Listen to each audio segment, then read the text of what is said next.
अस्सलाम वालेकुम friends, welcome to STN science academy. दोस्तों, आज हम एक डिटेल ओवरव्यू लेने जा रहे हैं कंट्रोल स्ट्रक्चर्स का सी लैंग्वेज के अंदर। तो इससे पहले आप हमारे चैनल को लाइक कर लें, वीडियो को कंप्लीट देखिएगा ताकि आप कंट्रोल स्ट्रक्चर्स को अच्छी तरह समझ सकें। सबसे पहले बात करेंगे control structures in C language. हमारे पास 4 किस्म के कंट्रोल स्ट्रक्चर स्टेटमेंट्स हैं। सबसे पहले इफ स्टेटमेंट, दूसरे नंबर पे है फेल स्टेटमेंट, तीसरे नंबर पे है एल्स और चौथी है स्विच स्टेटमेंट। इनको बारी बारी डिटेल के साथ देखेंगे। सबसे पहले शुरू करेंगे इफ स्टेटमेंट से। इफ स्टेटमेंट की बात की जाए, इफ का सिंटैक्स आपके सामने है। इफ में हमारे पास इफ कीवर्ड इस्तेमाल होता है, सही है, और इफ कीवर्ड के साथ एक एक्सप्रेशन आती है, कंडीशन आती है। अगर एक कंडीशन ट्रू हो, इसका रिजल्ट ट्रू आए तो ये बॉडी एग्जीक्यूट होती है, वरना ये बॉडी एग्जीक्यूट नहीं होती। इसका मतलब ये है कि इस स्टेटमेंट उस वक्त रन होती है जब इसकी एक्सप्रेशन या कंडीशन का रिजल्ट ट्रू हो। इसकी वर्किंग नीचे डिटेल में लिखी हुई है, आप वीडियो को पॉज करके वर्किंग पढ़ सकते हैं। इसके अंदर एक्सप्रेशन के अंदर हमारे पास कुछ भी हो सकता है। हमारे पास कंपैरिजन ऑपरेटर्स भी, हमारे पास लॉजिकल ऑपरेटर भी हो सकती है। किसी भी किस्म की कंडीशन एक्सप्रेशन यहाँ पे हो सकती है। जब एक्सप्रेशन ट्रू होगी, बॉडी एग्जीक्यूट कर जाएगी, बॉडी में जो कुछ होगा वो एग्जीक्यूट कर जाएगा। अगर ये एक्सप्रेशन फॉल्स होगी तो बॉडी एग्जीक्यूट नहीं करेगी।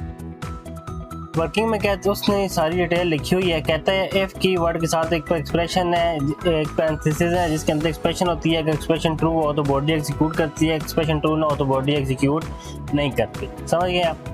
दूसरे नंबर पे हमारे पास इफ एल्स स्टेटमेंट।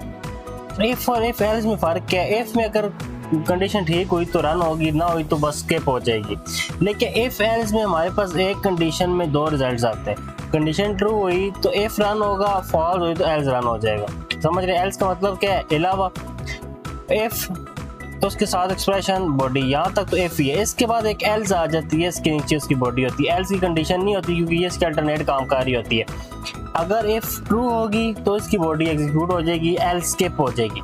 अगर इफ फॉल्स हो जाएगी तो इसकी बॉडी जो है वो स्किप हो जाएगी, एल्स एग्जीक्यूट हो जाएगी। समझाइए आपको। The if keyword is followed by an opening parenthesis. if के साथ हमारे पास एक parenthesis होती है। Inside the parenthesis you provide a condition that evaluates to either true or false, just like in the basic of if statement। कहते हैं इसके अंदर आपने एक्सप्रेशन देनी है, कोई कंडीशन देनी है, इसका रिजल्ट या ट्रू होना चाहिए या फॉल्स होना चाहिए। If the condition is true, the code block inside the first set of curly braces will be executed। अगर ये ट्रू रिजल्ट आया तो ये वाली जो हमारे पास if की बॉडी एग्जीक्यूट हो जाएगी।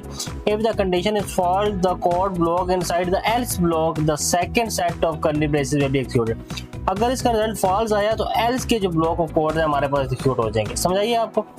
दोनों एक साथ एग्जीक्यूट नहीं हो सकते और दोनों स्किप भी नहीं हो सकते। अगर if में हमारे पास कंडीशन ट्रू हुई तो if की बॉडी एग्जीक्यूट होगी, अगर वो कंडीशन फॉल्स हुई तो एल्स की बॉडी एग्जीक्यूट होगी। इसके बाद है हमारे पास इफ एल्स इफ स्टेटमेंट। अब ये तरतीब से है, यहाँ तक हमारे पास इफ था और ये यहाँ तक हमारे पास एल्स था। इस दरमियान में आप एल्स इफ देख रहे हैं। इसकी ये प्रॉपर सिंटैक्स है। इसका मतलब क्या है कि इफ अगर ये कंडीशन ट्रू है उसको रन कर दो, वरना ऐसे चेक करो, वरना ऐसे चेक करो, वरना ऐसे, आखिर में एक एल्स होगा। जिस तरह यहाँ ऊपर एफ के साथ एल्स था ना, अगर ये नहीं है तो ये है। इसी तरह यहाँ पे एफ होती है, फिर मजीद कंडीशन होती है, आखिर में एल्स होती है। अगर ऊपर में से कोई एक भी रन नहीं हो रही तो एल्स को रन कर दो। सबसे पहले एफ चेक होती है। अगर एफ का रिजल्ट ट्रू आ जाए तो एफ की बॉडी एग्जीक्यूट करती है, बाकी सारी स्किप कर जाती है। अगर फॉल्स हो फिर सेकंड वाली चेक होती है। अगर उसका रिजल्ट ट्रू आ जाए तो वो एग्जीक्यूट होती है, बाकी सारी स्किप हो जाती है। इस तरह करते करते हम जितनी मर्जी चाहे एल्स इफ स्टेटमेंट्स यहाँ सेंटर में लगा सकते हैं। एफ और एल्स के दरमियान जितनी आपकी रिक्वायर्ड है उतनी आप एल्स इफ स्टेटमेंट्स लगा सकते हैं। तो आइए आपको। अच्छा, इसका काम किस तरह करती है? कहते हैं the if keyword is followed by an open parenthesis. Inside the parenthesis of the first if statement you provide a condition one that evaluates to true or false। कहते हैं if होती है, साथ parenthesis होती है, उसमें कंडीशन होती है, इसका रिजल्ट या ट्रू होगा या फॉल्स होगा। If condition one is true, the code block inside the first set of curly braces will be executed and the rest of the else if and else block will be skipped। कहते हैं अगर ये true हो गया ना ये वाला, तो ये हमारे पास जो है वो एग्जीक्यूट हो जाएगा ब्लॉक ऑफ कोड, बाकी सारे का सारा स्किप हो जाएगा। If the condition is false, the program check the next if else if condition। If the condition is true, the block of code inside the second set of curly braces will be executed and the remaining else if and else block will be skipped। If the condition 2 is false, the program check the next else if condition and so on for any condition is else if condition you are defined। If none of the if or else condition are true, the code block inside the else block, the final set of curly braces will be executed. कहते हैं सबसे पहले if check होगा, if की condition true हुई तो ये body जो है रन हो जाएगी, बाकी सारा स्किप हो जाएगा। अगर ये फॉल्स हुई तो नेक्स्ट वाली चेक होगी, ये ट्रू हुई तो इसकी बॉडी रन होगी, बाकी सारा स्किप हो जाएगा। ये भी नहीं हुई तो नेक्स्ट वाली करते करते जितने भी एल्स इफ होंगे सारे चेक होंगे। लेकिन अगर सारों में से कोई भी ट्रू ना हुआ ना तो एल्स ऑटोमेटिकली हमारा एग्जीक्यूट हो जाएगा, यानी कि एल्स इफ के अंदर से एक ना एक एग्जीक्यूशन मस्ट है, या इफ में होगी या एल्स इफ के किसी पार्ट में होगी या एल्स में होगी। अगर एफ में हो रही है तो बाकी सारे एग्जीक्यूट हो जाएंगे, तो बाकी सारे स्किप हो जाएंगे। सॉरी, एफ अगर ट्रू हुआ तो बाकी सारे स्किप, एल्स इफ ट्रू हुआ तो बाकी सारे स्किप। अगर एफ और एल्स दोनों ट्रू ना हुए तो आखिर में जो एल्स हम रखेंगे वो ऑटोमेटिकली स्किप हो जाएगा, वो ऑटोमेटिकली एग्जीक्यूट हो जाएगा। समझाइए आपको, एफ की कंडीशन ट्रू हुई तो एफ एग्जीक्यूट होगा, बाकी सारे स्किप हो जाएंगे। ये फॉल्स हुई तो एल्स इफ एग्जीक्यूट होगा, बाकी सारे स्किप हो जाएंगे। अगर इस तरह करते करते सारे फॉल्स होते हैं कि आखिर में ऑटोमेटिकली एल्स हमारे पास एग्जीक्यूट हो जाएगा। सही है, ये इसकी वर्किंग थी।